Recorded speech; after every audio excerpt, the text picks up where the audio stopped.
Good evening. I'm Dick Gilbert, a member of the Gould Discourse Committee, and I'm glad to welcome you to this annual event, the Gould Discourse. I am told the first thing I should do is to remind you all to take out your cell phones and silence them.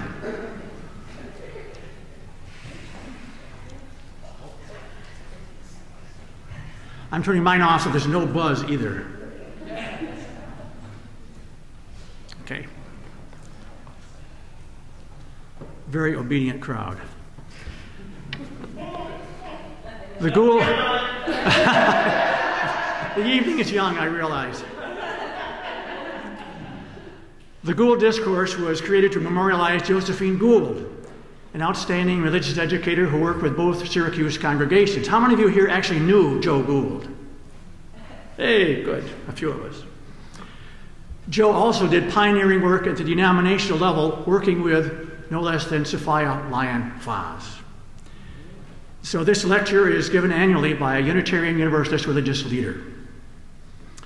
Sheila Schuh continues that fine tradition and parallels Joe in so many ways. She has served our movement as Director of Religious Education for nearly 15 years at the two Syracuse churches, and for the last 9 at the First Unitarian Church of Rochester. She is credentialed in religious education at the master's level, and let's hear it for her. She got that credentialing yesterday.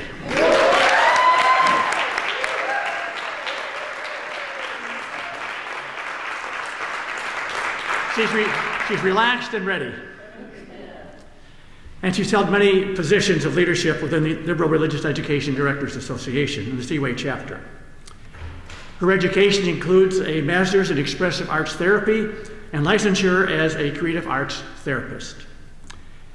Sheila has won awards for intergenerational worship, has led many workshops in theme-based ministry, nonviolent communication, and consultancies on visioning and religious education and conflict resolution, a rather important skill these days.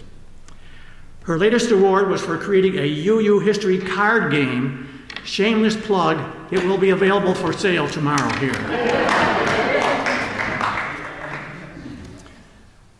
Her latest denominational service has been on the accountability creation tool of the UUA, which we will hear more about this evening. I wonder what that is.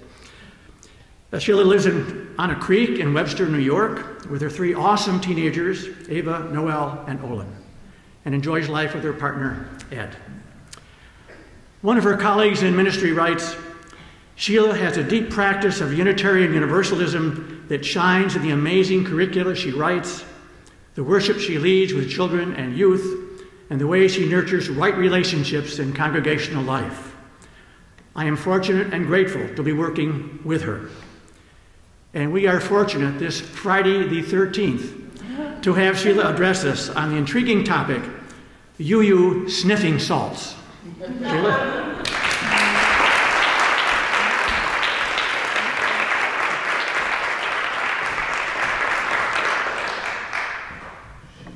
Thank you so much, dear colleagues, for inviting me here to the city of my birth and the very birth of my ministry within these walls some 20 years ago.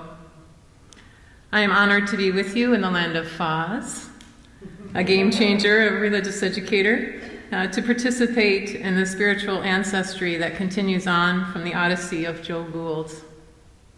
I have carried my own children on this very land, nurtured many Unitarian Universalists on these grounds, and both our Unitarian and Universalist ancestors joined their hopes here in this city in 1961. Would you please take a quiet moment with me to give witness to all these connections to the very earth beneath us, and long before us, the people of the Onondaga Indian Nation who still struggle to heal it.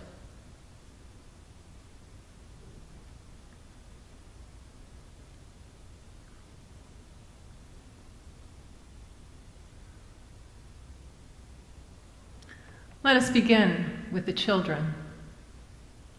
In worship with our 5 to 10-year-olds on Martin Luther King weekend, during the moment of inquiry, I showed them a picture of Dr. King lecturing. What do you think he said that we should be learning right here in religious education back when he was talking to UUs in 1966? You can imagine their answers. To treat all people fairly, to make sure black and brown-skinned people have equal rights, to do something for a better world. Yes, I said, all those things. And then I read to them King's actual words. There is another thing that the church must do to remain awake. We must get rid of the notion once and for all that there are superior and inferior races. It is out of this notion that the whole doctrine of white supremacy came into being, and the church must take a stand through religious education and other channels to direct the popular mind at this point. For there are some people who still believe this strange doctrine. The children easily summarized his meaning. And when I asked them if they felt like white supremacy was all healed, they said, no, of course not. And following worship, I took them on a rainbow time travel.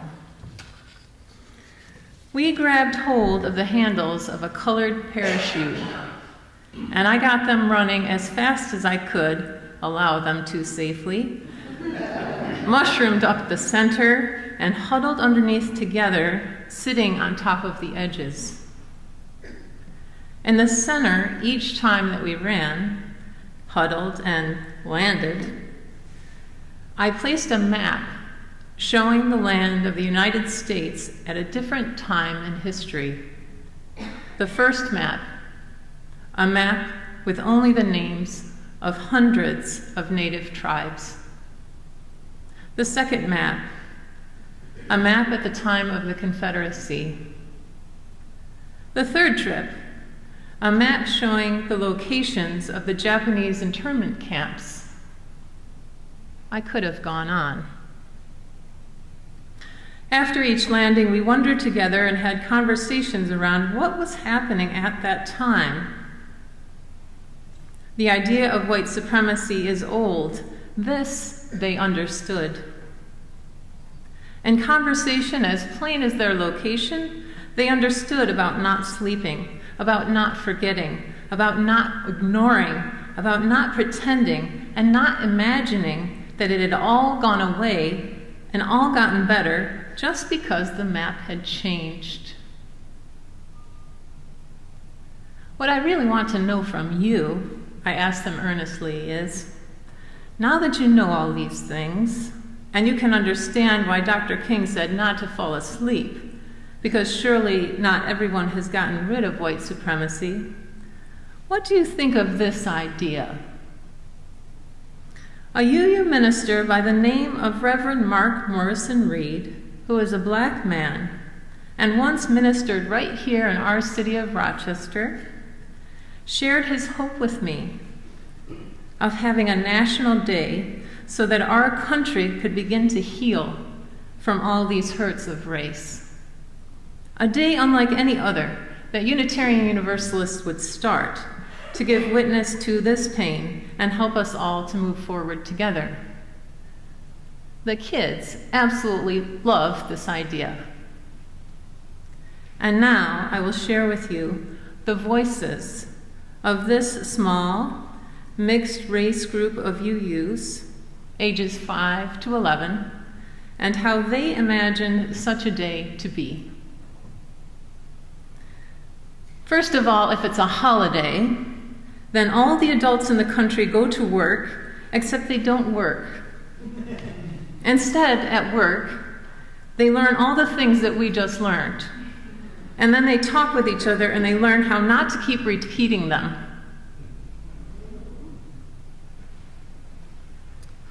Everybody rests, and everybody goes outside to play together in the parks and in nature. We spend time meditating on peace. People who have money give it to those who don't so that things are equal. Then we give gifts to everyone so everyone feels cared about. We come to church in groups of 4 families each, sharing the stories of each other's histories and sharing together the foods of our histories. We have each person take the name of someone who has been harmed by racism, and we carry it on our heart the whole day and tell other people about that story. We call it the Open Door Day. So all you do all day long is go visit your neighbors of any color and you play with them. We come to church and we act out the stories of things that happen to people for everybody to see. And so they remember them. We call it the Day for Listening. And for those white siblings among us, I think that means we take a day of silence.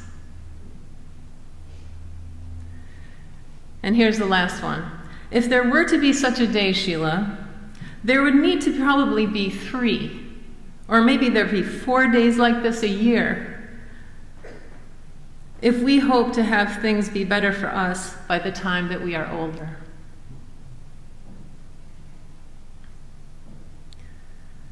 Some of my colleagues here were in fact at that training in April 2014 on ritual and the need specifically for a ritual of atonement offered by Reverend Mark Morrison Reed. Taken from his lecture, he states this: I suggest that America needs some ritual of atonement, remorse, contrition, or purification. We need a time when we as a people say we are sorry for the injustice heaped upon the many who have labored and suffered in the process of the United States becoming the great nation that it is. A symbolic gesture to send an honest, heartfelt message from the government to its constituency, from American to American, from ethnic group to ethnic group, and from the United States to the rest of the world. Placed in juxtaposition to Independence Day or Thanksgiving, it would make either celebration more meaningful by placing it in its proper context. We are not just a free people, but a people who wrought democracy from a white male oligarchy, but still struggle to create equity from privilege and fairness from discrimination. We are not just a nation that tolerates multiculturalism, but rather a nation that embraces it as a virtue. America is not just great, it has also fallen painfully short of living out its principles. A ritual of atonement or contrition or purification is a way to deal positively with guilt and shame. And in many ways, we have been asking the historically oppressed in America to make do with a lie. It reveals that the revolution was not a one-time event and is not over, but continues still.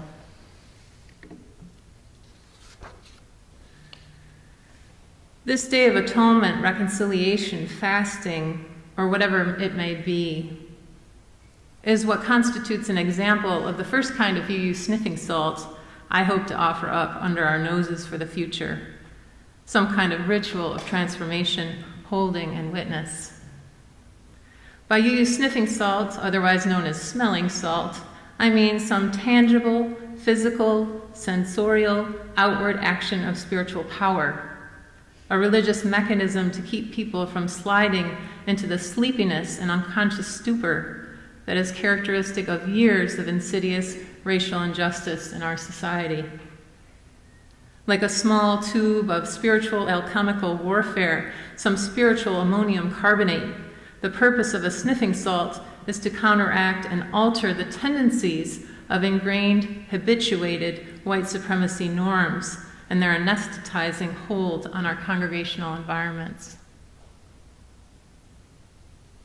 Every time I mention such a holy day to the ministerial teams I've worked on, it usually happens like this. It goes like this. We love this idea, but we couldn't possibly do it all. We're not ready. It's impossible to do well. We could take this piece of it or that piece of it. But here's the response of our UU kids. When can we plan it? We will help you do it. So this year at our kids' annual meeting, it will be on the kids' agenda, and I will let them decide. We're a year after the events of last April, exposing white supremacy norms active in the UUA and the white supremacy teach-in initiated by my colleagues of color in response.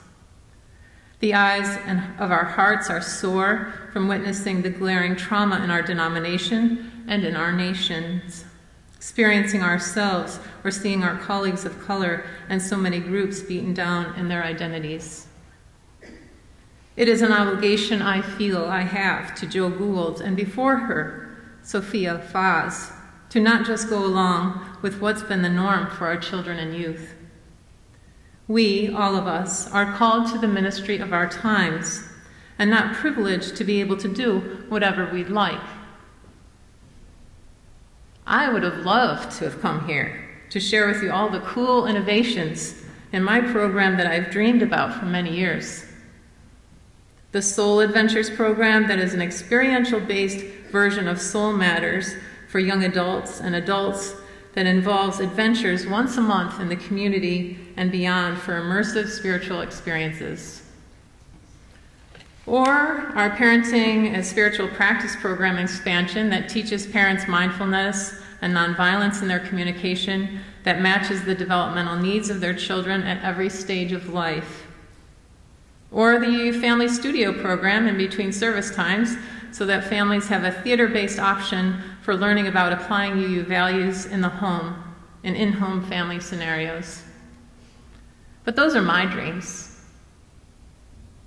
I haven't been called to do whatever feels good, takes less internal work, is less depressing, is less uncomfortable, to do the ministry that makes me feel progress, things that I'm good at, things I can sleep easier with. So let me repeat that. We are called to the ministry of our time and not privileged to be able to do whatever we'd like. What most humans will choose will never be the most uncomfortable, difficult thing, and yet it is required of us as a people of faith. Watch as the tiny, shiny things start to distract us from the work of anti-racism. Watch the rollout from the next great prophetic consultant. Practically speaking, sniffing salts are essential when you are about to faint from discomfort or shock or trauma. Think of the junior high youth in my congregation who actually passed out twice, both times he viewed the owl slides. I'm serious. Think of a boxer. Think of sitting in the dentist chair. Think of war. Think of surgery. We are at a time when the level of physical experience of trauma and discomfort is so high in our society and in our denomination that I'm concerned about the porous skins of our young UUs. They are absorbing more of their share of the intensity of white supremacy cultural effects, children and youth of all colors. To stay awake at all and not faint at the reality of racial cruelty we live in is a spiritual skill we cannot wait to develop. It is not the work I wanted to be doing for the rest of my career, especially because of my own family history regarding my own ethnicity. But you can insert your own reason and your own justification for the aversion of dealing with it long term. And I think I speak plainly that it is not fun, neither internally nor externally. Have the whites among us look to see who hasn't been having fun for a very, very long time? I see nothing more powerful for me than to do as King suggested, keep the church awake through religious education. In every meeting I go to, the board, social justice, in every way I can with our kids, I speak of racism as an experience of the whole body. No person of color has to be told this. I do it publicly because I find UU culture comes at it through the head. Racism is not in the head. It is not an opinion someone can change by a thought, not an informational judgment that comes like a fact or a mental truth, neither given nor received in the head. Racism is a visceral, embodied, relational experience. Mixing power and prejudice doesn't happen brain to brain. A prejudgment can exist in the head, but power happens in the context of the whole personhood. Just like deportation, generational poverty, enslavement, internment, mass incarceration, confinement, and genocide. And if it is a microaggression or an invalidation or an assault via the spoken word, a slur or a silence, these are given and received in the felt sense. A meditation by Kathleen McTeague expresses this felt sense as learning by heart. And I share it as an example of how lovely things, as well as ugly things, are experientially learned. To learn something by heart is not the same as memorization. Back in elementary school, I memorized the multiplication tables up through 12. I also committed to memory the correct spelling for words like atrocious, which I still retain, and the capitals of all the 50 states, which I do not. There were other things that I learned, not through memorization, but by heart. One of these was how to bake bread, following the same unwritten recipe my mother had learned from her own mother. Working next to her in the fragrant kitchen, I absorbed this knowledge, not only by listening to her instructions, but through touch, scent, and taste.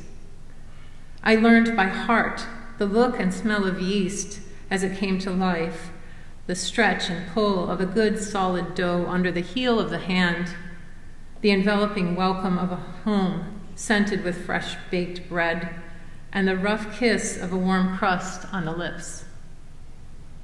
What we learn by heart enters us so deeply that it is incorporated, embodied, and not just remembered. It becomes part of who we are. So the antidote for racism is not a book club. It's not even a lesson on inequity or even a lecture you attend, although these can help turn the mind from prejudgment. And it is not about just the adults in a community, but the whole relational quality of a space. In the broadest sense, as we say in RE, the whole church is the curriculum. Personally, I would love a sign on the door of our congregations that doesn't say, "Don't check your brain at the door," like we used to be so proud of saying, but an updated sign, "Don't check your beautiful body at the door." The body does contain the brain, yes. The Unitarian mind describes the kind of universalist hearts we have. I need your help in educating the next generation of UUs differently, physically and relationally. That is, as co-creators of beloved community. What about other oppressions? People quickly ask, but what about the Me Too movement? Or they will say to me in so many words, "Woman, why do you care so much about race as a white female cis hetero DRE?" Because any kind of liberation of our skin oppression will liberate all of us, including our young people. Whites simply have a hard time wrapping their brains around the fact that when Black lives matter, then all lives will in fact matter. That's me. That's my life. I had once thought it was going to be the total destruction of the planet that would be the entry into beloved community. And maybe that will come first. Oh my God. But for right now, the characteristics of white supremacy culture and the historical spiritual effects we have inherited in my mind provide the opening to the healing of all other isms quite readily. Not much stretching needed. And racism is the intersection of trans rights, women's rights, land rights, immigration rights, children's rights, educational rights, economic rights, mental health rights, and yes, environmental justice. The foundation of the church sits on this land, and there is no escaping it. If we have reverence for the interdependent web, and we are at all awake to the beauty of it, we will discover that we are sufficiently caught in inextricable ways to the harm done to all of these identities. How can we walk on the ground outside our places of worship and not be in right relationship with our racial histories? Yours and mine and ours collectively. Wake now my senses and hear the earth calling. Wake now my vision of ministry clear, so the hymn goes. Yet, if a significant enough shift didn't happen with the Black empowerment movement, and it still didn't happen with the racial justice imperative of 1981, with the formation of DRUM in 97, with the journey toward wholeness, how about now, with Black Lives of Unitarian Universalists and our Commission on Institutional Change? I may be the last of those among us who are rugged institutionalists, but you are all here, so hey. Maybe you understand that I'm not willing to lose the 30 UUs of color in my church and their families of color in my church over my white body. Are you whiffing my drift? We talk about race in the context of politics largely, and we preach about it, and not sufficiently embody it in the context of our spiritual lives. From my view, as a nurturer of UU identity, here is where we have missed the mark. We have not sufficiently taken race into account, into the essential power and essential aspects of our religious lives together. So here are 10 sniffing salts I'm hoping to offer our noses, so we might have a better chance at racial liberation in the future. Rather than ask another religious professional to offer a discourse in response to this lecture, which goes against the heady nature of lecturing I'm not a fan of to begin with, I've included some ways for all of us to engage in dialogue with each other, which would be my preference.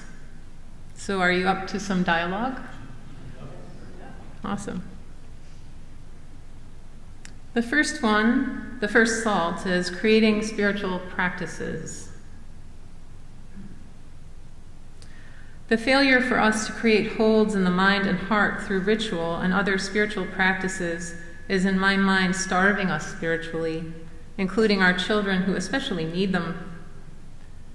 As I said, I hear a lot of talk about race and not a lot of spiritual discernment in the felt sense. My guess is that we are all, if not collectively, quietly, and some of us more outwardly, suffering a lack of spiritual support on some level.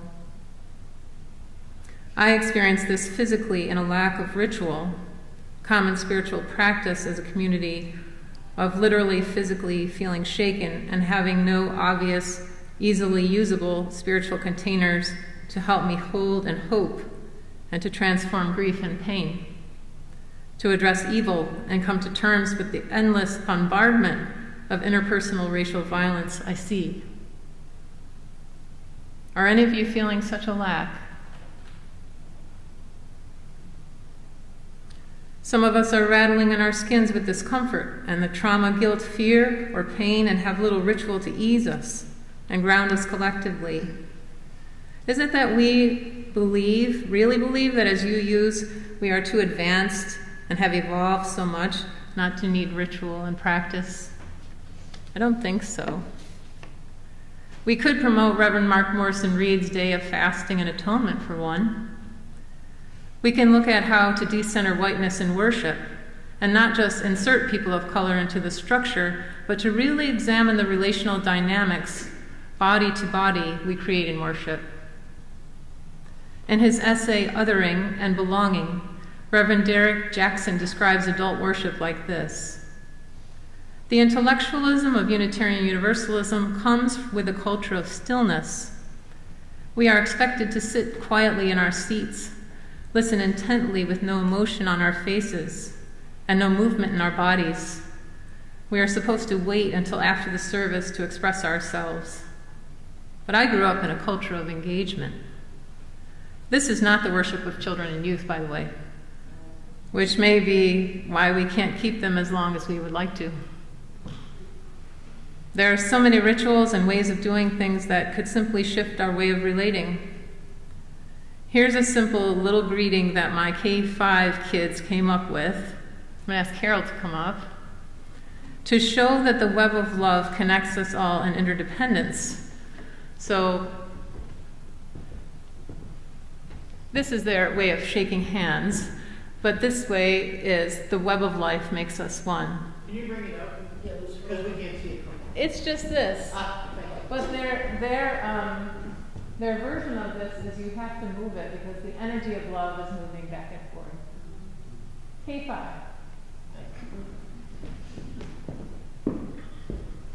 We could have a moment of inquiry on race each week. We could offer retreats on the spiritual inheritance related to race.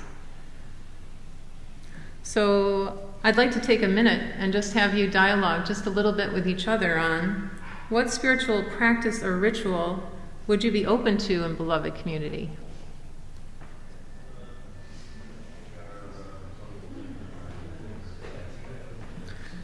The second sniffing salt, assess for racism.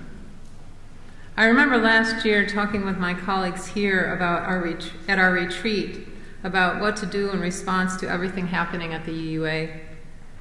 I had one thing to say in that circle of clergy and religious educators. Honor the voices of our leaders of color and weight them. They have literally put the most skin in the game, investing their lives in a system that has oppressed them and serving despite that sacrifice. The first response from ministers of color for the UUA was to do an audit, assess where the issues are, and be accountable.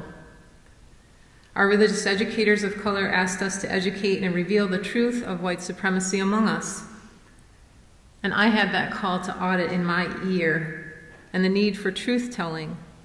Who is the UUA? Aren't we all the UUA? So over the summer, I searched for an organization that actually tailored their attention to religious education as a promoter of institutional racism, and found absolutely none. So my colleagues, Leah and Anne and I, we requested an assessment tool from the UUA, the Office of Faith Development, and from Loretta. The UUA responded with funding and support. The Accountability Creation Tool team I have served on since November has just submitted a comprehensive lifespan faith development assessment tool. This will help RE programs and our congregations assess what is going well and make strategic plans for what is not. We need to stop piecemealing our religious response, what largely whites think will help, and good ideas of what feels awesome. Let us honor the wisdom from our humanistic trust and data gathering and observable goals. We need to get the responsible search for truth and meaning out of the context of belief. Spiritual accountability means addressing the failure to embody our principles and to draw from our sources, however it truly reveals itself to us. Would you like to try a question from the tool? The tool has 7 different sections of 5 questions and then dialogue questions. This is just one. 5 is the rating for strongly evident. 1 is the rating for less evident. So anywhere you fall in there. And I'll ask you if you feel brave, comfortable, to put your number up. I should say confident. If not so, keep it in your heart. The tool asks you to assess yourself. Then it asks you to assess your RE program. Then it asks you to assess your congregation on every item. So here's the question.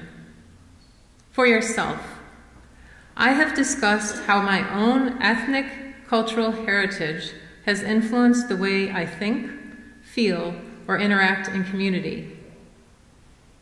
1 being the least, and 5 being strongly evident in my community.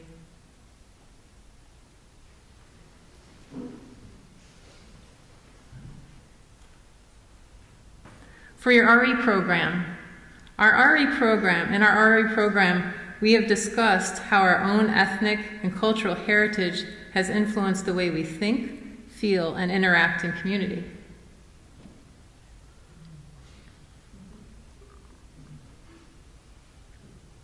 For our congregation, we have discussed how our own ethnic and cultural heritage has influenced the way we think, feel, and interact in community. Yeah. The tool is meant to be both educational and supportive in the fact that it helps you to recognize the areas of your, where we need to do some more work. Salt number 3, build a restorative system. For being a covenantal faith community, we surely are not experts in relational repair. In order to move through a period of racial tension, we need to have practices that help keep everyone at the table.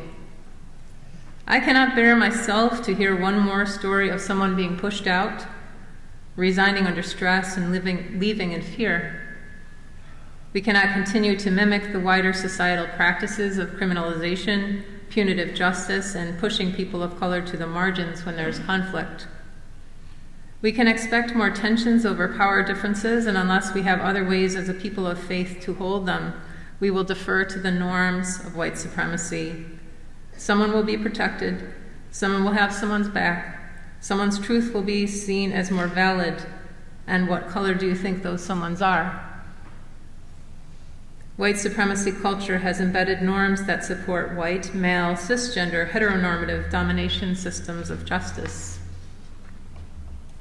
As Rumi says, in the field of right and wrongdoing, I will meet you there. And that field is where everyone, everybody, is accountable for maintaining relationships of nonviolence, compassion, and power equity. Restorative practices are the only way I have discovered to be hyper-vigilant in dismantling our ingrained systems of right and wrong that is based in punishment and retribution. The focus is on relationship repair of harm done and broken connection, not who deserves what. These practices are derived from indigenous wisdom, and they can be learned from a very young age. Our chalice circles, our soul matter circles, healing circles, listening circles are all examples of how we already embrace circle process.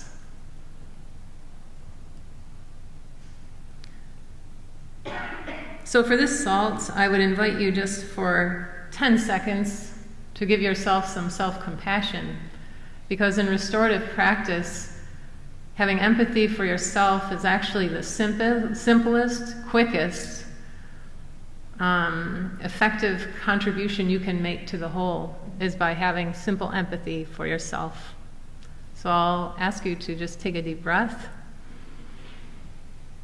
and enter into your heart, mind, and your body, and just feel some compassion and love for your own self, however you are.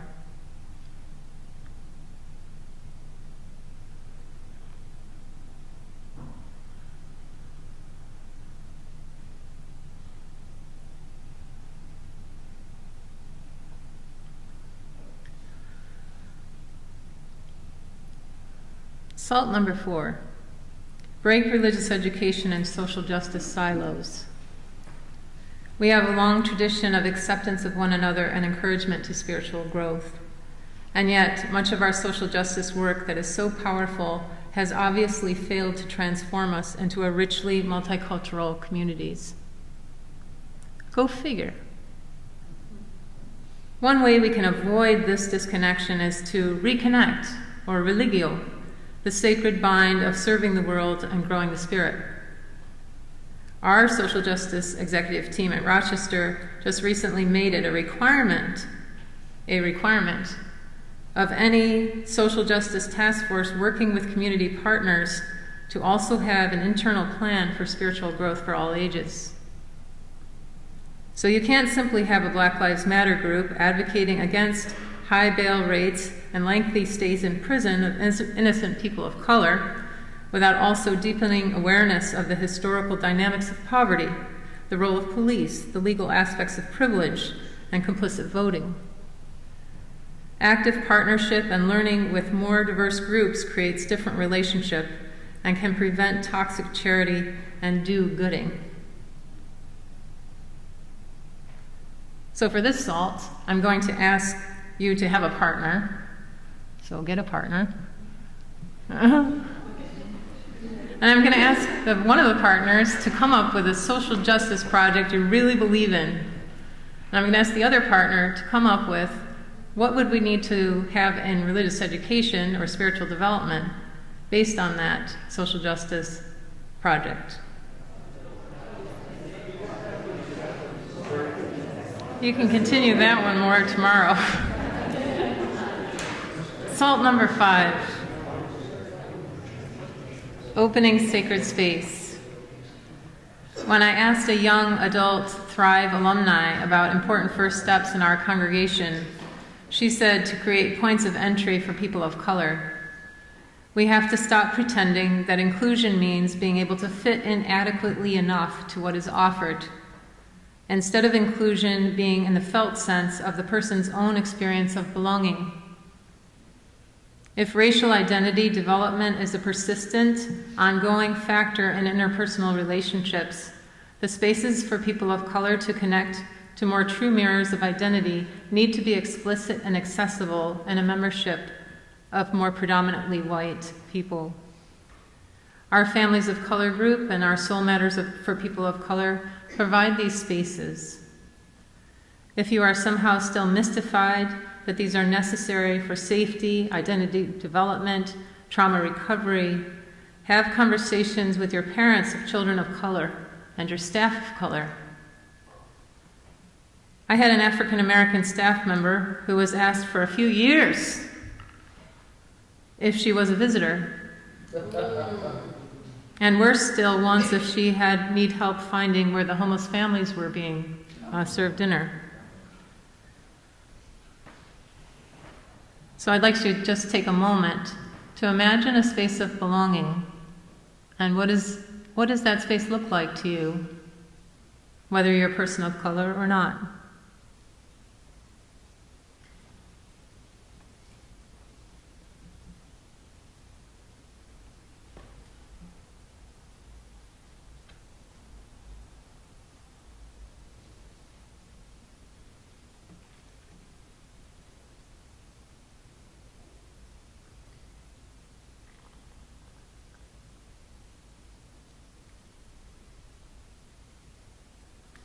If you feel comfortable, share something from that space with someone sitting next to you.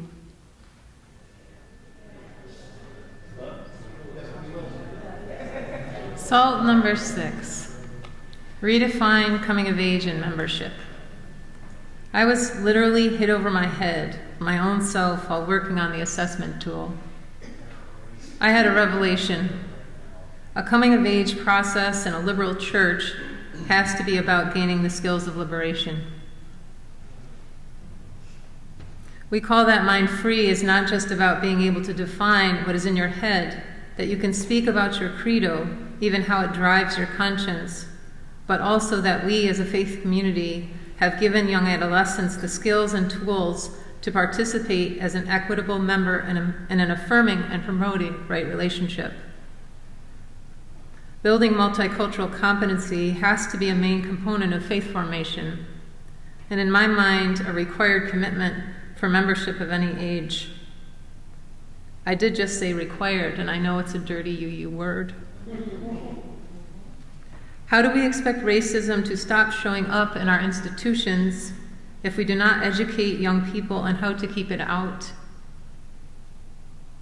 Just like OWL or Welcoming Congregation, I would love to grow a COA-defined component on anti-racism, anti-oppression, and multiculturalism, so that you don't get to say you're ready for membership, without having some basic tools. If the church adopted a Jubilee congregation designation, all the better. And here's a digression. Needless to say, owl is so much sexier, literally. Everybody shows up for owl. I actually find it disturbing and a reflection of how painfully divorced from healthy intimacy and sexuality the wider culture is.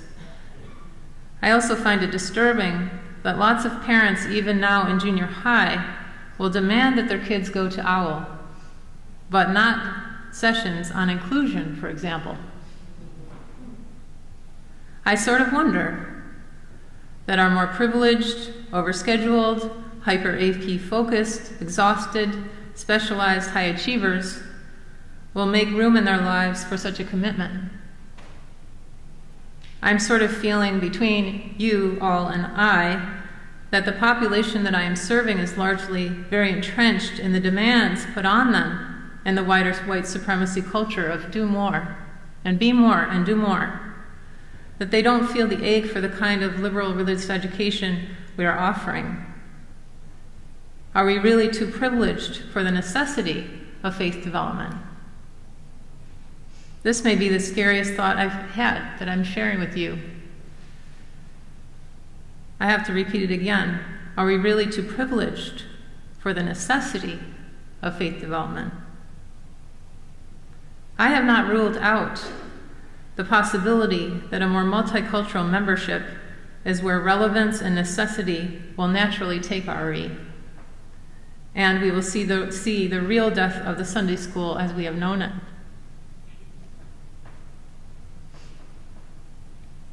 Consider for this SALT what multicultural competency you would like to more fully embody.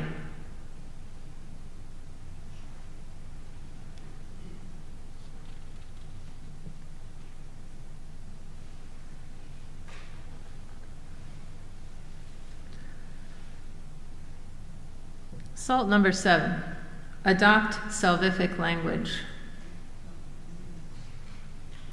Our task is to make our sanctuaries salvific in language usage, that the way we use our words and speak to one another has itself the power of healing.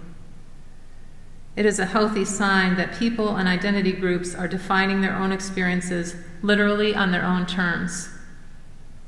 As in the queer community, I see our denomination aiming to embrace and keep up. And the best advice from historically marginalized groups? Listen. And I would add, listen with holy curiosity. That means when our Black Lives of Unitarian Universalists ask our communities to adopt the 8th principle, we respond with holy curiosity. Why? And I find there a simple answer. The current 7 didn't sustain deep enough attention and funding to counteract the insidiousness of racism, period. The Commission on Institutional Change just released this week, in regard to the hiring of the white male regional lead last spring, that these events took place in an environment in which no shared goal for becoming transformatively multicultural existed. Do you believe that? When we adopt empowering language, we frame experience in action. Language matters in our missions, in our principles, in our hiring practices, in our programming for spiritual development of all ages. What is your experience of these words coming through your body? We affirm and promote journeying through spiritual wholeness. Let's say it together. We affirm and promote journeying towards spiritual wholeness. By working to build a diverse, multicultural, beloved community. By working to build a diverse, multicultural, beloved community. By our actions that accountably dismantle racism. By our actions that accountably dismantle racism and other oppressions in ourselves, and other oppressions in ourselves and in our institutions.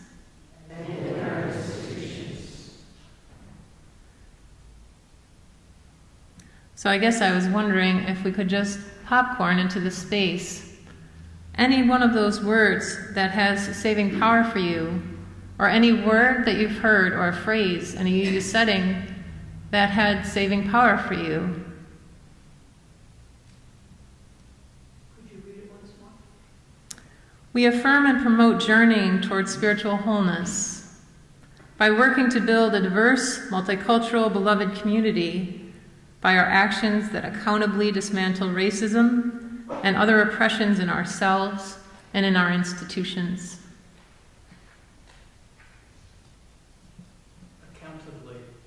Accountably.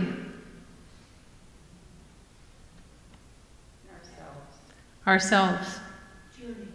Journeying. Beloved. Actions. Institutions. Dismantle. Towards wholeness. Towards wholeness.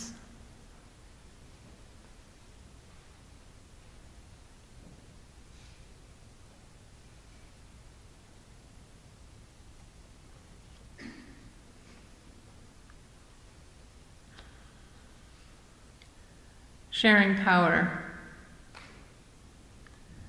If racism is about mixing power and prejudice, then those who have the most power in the systems of governance we are using are the most at risk for being complicit in institutional racism. Hence my own anxiety, leading a program as a white person, and a large one at that. And the incredible pressure on our systems of governments, our boards, and especially our ministers right now. Power Sharing 501 is not in the current preparation for ministers in our denomination. Well, except maybe for RE with youth, which we have struggled a long, hard time with. The fact of me even being asked to be a DRE, as a DRE to speak to you, is one way of sharing power. I have deep reverence for authority, for the authority of ministry, which comes from having an aunt and uncle, both called to religious life. And I have had too much experience in religious life myself to know that systems can be hijacked by bias and blind spots and anxiety and greed and power hunger of all kinds, including those of white supremacy culture. Who makes the decisions? Who makes the recommendations on who makes the decisions? Who makes the most money? Who listens to who gives the most money? And whose voice is most valued? Read any essay in the book Centering, and you will witness firsthand how power at the highest level is not being shared with ministers and religious professionals of color, and by model at other levels of leadership. I can do my best at interrupting the patterns I witness in my location in the system, and that is ongoing work.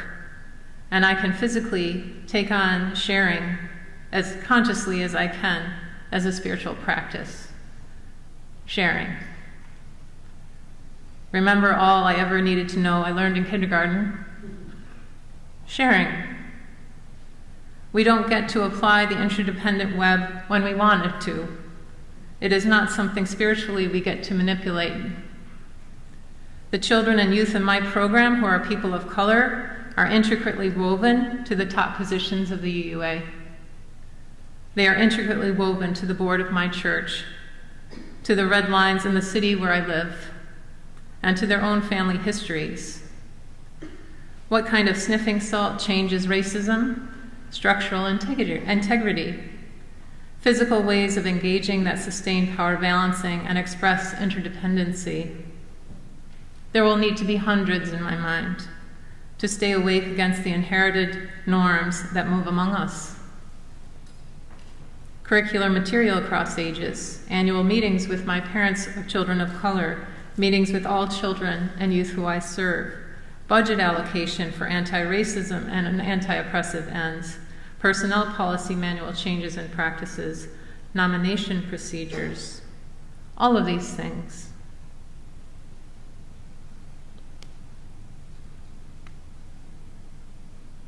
I wonder if anybody's willing, maybe a couple of you, to come up and do a little exercise that I've done with the kids. Anybody willing? Joel? Joel and Carol. Awesome. So one of the things I've asked the kids in worship at one point was to create a body sculpture of a beautiful way of sharing power. What does that look like? And I don't give anything else than that.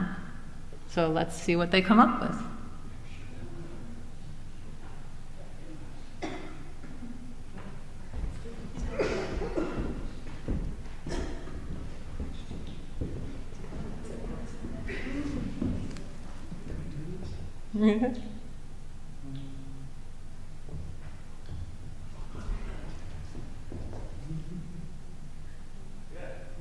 Yeah?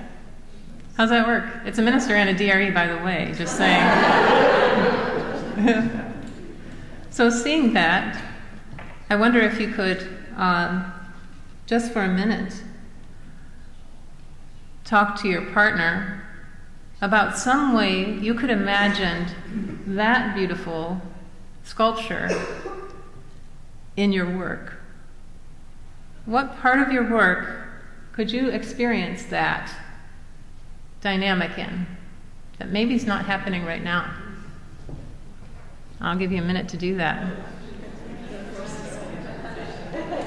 Perfect.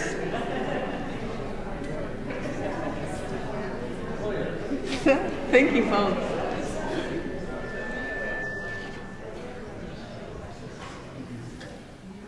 Salt number 9, ministering to one another.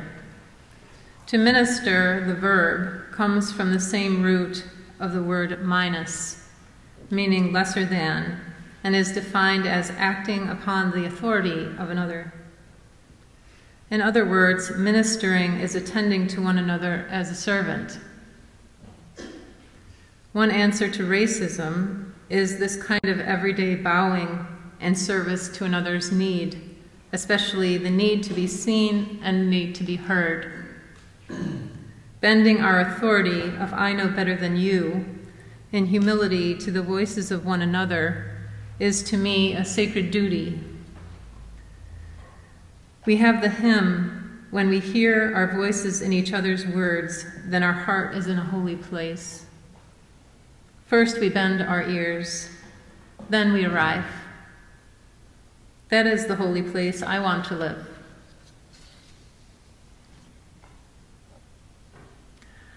One related aspect of building a beloved religious community of largely non-UU native adults that I have not heard spoken of is embedded childhood theology and its relationship to a person's capacities for covenantal engagement. It is no coincidence over the last year that I've had to examine spiritually what I have inherited about race and the dignity of the body in relation to my religious orientation as a former devout Catholic. Whatever our spiritual histories, these matter in the journey towards wholeness.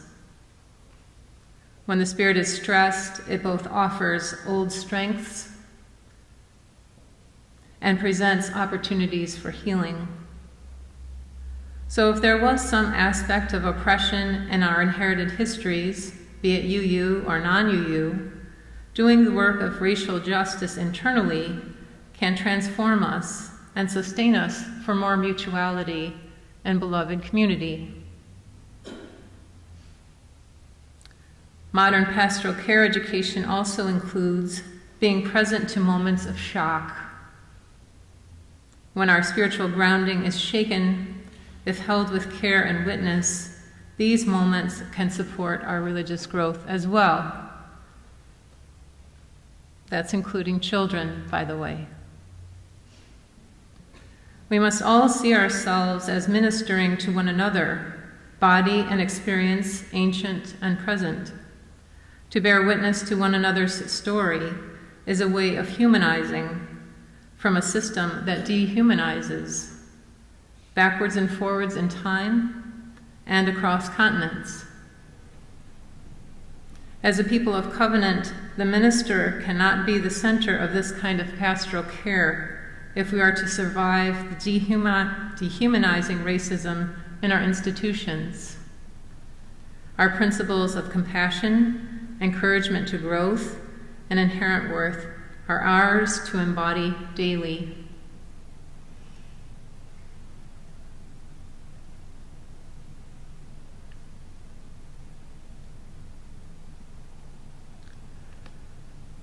So the practice for this sniffing salt of ministering to one another is to actually consider the wisdom of yourself as a child, and to consider the wisdom of yourself as a child as a way to strengthen yourself in contributing to the wider community you're in right now. Just something to consider.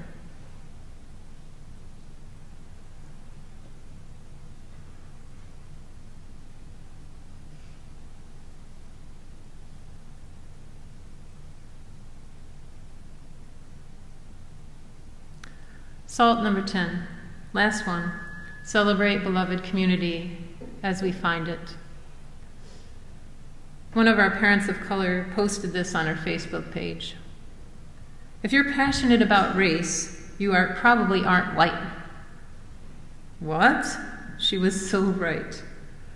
In our denomination, I hear not so much from white people about how completely excited we are by the contributions and leadership of people of color, and about how joyful and awesome it is to have experiences of beloved community already. The spiritual blessing for all of us, in my view, is that we experience a truer Unitarian Universalism, that our faith actually feels more whole, that we are more deeply human, and the joy, maybe that we'll hear about tomorrow, the joy that we have is hard-won joy. Personally, I feel more whole and cared for. I have had moments I have been released and I have been redeemed of things. Take any trauma in the body that the body has known, and in racial justice it is eased by the wider body of humanity being made right. I have had the experience of siblinghood that was so much spiritually larger than even my huge family of origin. I have regained hope for my own life and those of my children. I have felt connection that transcends what is normally possible in our wider America. What more could we want for all of our children?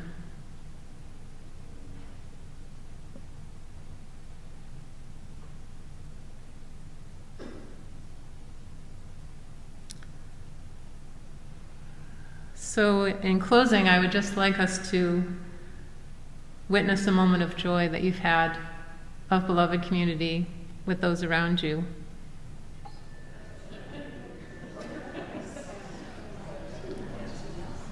And in closing, I want to wake up in another future and in another turn of that rainbow parachute.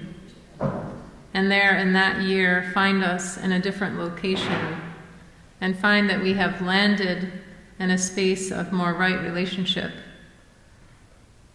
one in a deeper embrace of race among us.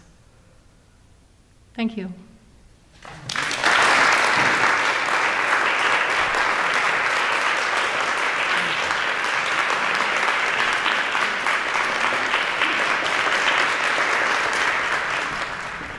I feel like an anticlimax.